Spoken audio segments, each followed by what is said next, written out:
Every October, Jamaica pauses to honor the giants who shaped our destiny, the heroes whose courage carved freedom, justice, and national pride into our story.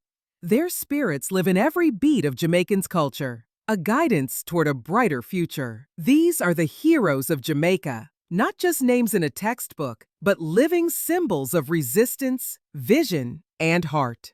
When you think of a hero, what comes to mind? What does the word really mean?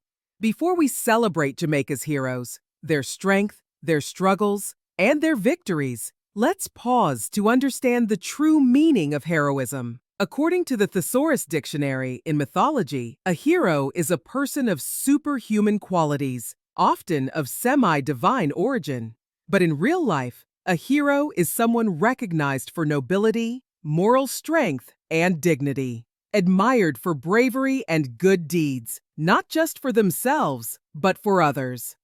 Today, we're diving into the spirit of Jamaica's national heroes, the ones who carried courage in their hearts long before fame or clout ever mattered. Because while many now chase crowns and titles, the true kings and queens of Jamaica are those who sacrificed for freedom, justice, and humanity. Enough said. Let's honor the 7 heroes of Jamaica, their strength, and the legacy they left behind for all of us. Nanny of the Maroons, the warrior queen. Born around 1686 in what is believed to be present-day Ghana, West Africa, Nanny of the Maroons was more than a leader. She was a legend. Captured and enslaved during the transatlantic slave trade, she was brought to Jamaica, where she later escaped the plantations and fled deep into the island's rugged eastern mountains. There, she joined and eventually led a community of escaped Africans known as the Windward Maroons, who built their stronghold in the Blue and John Crow Mountains of Portland Parish. This settlement, later called Nannytown, became a symbol of resistance and survival. Under Nanny's leadership, the Maroons fought a long and fierce struggle against British colonial forces during the early 18th century. Her sharp tactics in guerrilla warfare, combined with deep knowledge of Jamaica's terrain, made her people almost impossible to defeat. Stories passed down through generations say Nanny possessed spiritual powers, the ability to catch bullets and call upon ancestral spirits for protection. Whether seen as myth or miracle, these tales embody the respect and awe she commanded. A leader, strategist, and spiritual mother of her people. In 1739, peace treaties recognized the Maroons' independence, a victory born from her unbreakable will. Today, Nanny of the Maroons stands as Jamaica's only national heroine, a symbol of freedom, courage, and the indomitable spirit of African womanhood. Her legacy reminds us that the fight for liberty was not only waged by kings and soldiers, but by a queen who turned the mountains into a fortress of freedom. Marcus Garvey, the visionary. Up, you mighty race! Accomplish what you will. Those words of Marcus Mosiah Garvey still echo across generations. A call to rise, to think, to build. Born on August 17, 1887 in St. Ann's Bay, Jamaica, Garvey was a man far ahead of his time. A writer, a speaker, a visionary with a global dream for Black empowerment. He studied printing and law during his early years before migrating to the United States in 1916, where he founded the Universal Negro Improvement Association, or UNIA, a movement that sought to unite people of African descent across the world. One of his boldest dreams was the Black Star Line, a shipping company designed to give Black people pride and independence in global trade and travel. It was more than business. It was a symbol that Black people didn't have to ride in the back, but could chart their own destiny.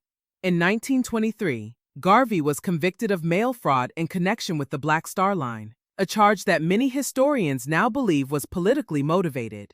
He was imprisoned in the U.S., deported to Jamaica, and later moved to London, England, where he continued to write and speak fearlessly for the cause. Marcus Garvey passed away in London on June 10, 1940, at just 52 years old.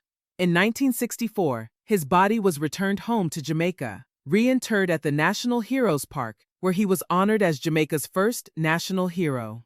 His philosophy of self-reliance, unity, and Black pride became the foundation for countless liberation movements, inspiring leaders from Martin Luther King Jr. to Malcolm X and beyond. Even today, his message continues to awaken generations, a reminder that greatness begins not with wealth or power, but with the mind. Marcus Garvey, the man who taught the world that freedom first lives in thought, and then in action. Paul Bogle, the revolutionary. Born in 1822 in St. Thomas, Jamaica, Paul Bogle was a man of both faith and fire. A Baptist deacon, activist, and community leader who refused to remain silent in the face of injustice. Bogle became the voice of the poor and oppressed when freedom was promised but inequality still reigned. He believed that justice and equality were not privileges, they were rights every Jamaican deserved.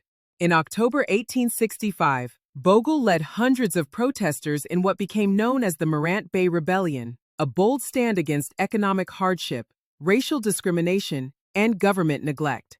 Their march was peaceful at first, but the colonial authorities met them with violence. The uprising led to the declaration of martial law in St. Thomas. He was captured, quickly tried, and executed on October 24, 1865, at the Morant Bay Courthouse, the very site where his supporters had sought justice. We honor him as one of our national heroes, a symbol of courage, resistance, and sacrifice. Jamaica displayed his image on the 10-cent coin, and from 1969 to 1989, it featured him on the $2 bill. As of 2023, the Jamaican $50 bill now bears the likeness of both Paul Bogle and George William Gordon, forever linking two men who gave their lives for freedom. Some find it ironic that our heroes graced the nation's currency, yet that same money holds little value amid today's rising cost of living, a mindful reminder that while currency fades, the values they fought for remain priceless, carrying a worth far beyond any dollar sign. Paul Bogle's legacy is that true wealth is measured in justice, dignity, and the courage to stand up when others stay silent. Hit that subscribe button, like and share your thoughts in the comments below. Iconic Jamaica Magazine. Thank you for watching part 1 of our Heroes of Jamaica series. But the journey doesn't have to end here. Stay tuned for part 2, where we'll explore the lives of 4 other remarkable figures: George William Gordon, the martyr for justice; Sir Alexander Bustamante, the defender of the people; Norman Washington Manley, the nation builder; and Samuel Sharp, the freedom fighter. Tell us, which hero inspires you most? Or do you believe that the next great hero is still among us? Someone who embodies the true spirit of humanity and courage. Here at Iconic Jamaica Magazine, we celebrate not just history but the heart, strength, and enduring legacy of a nation built on morality and dignity.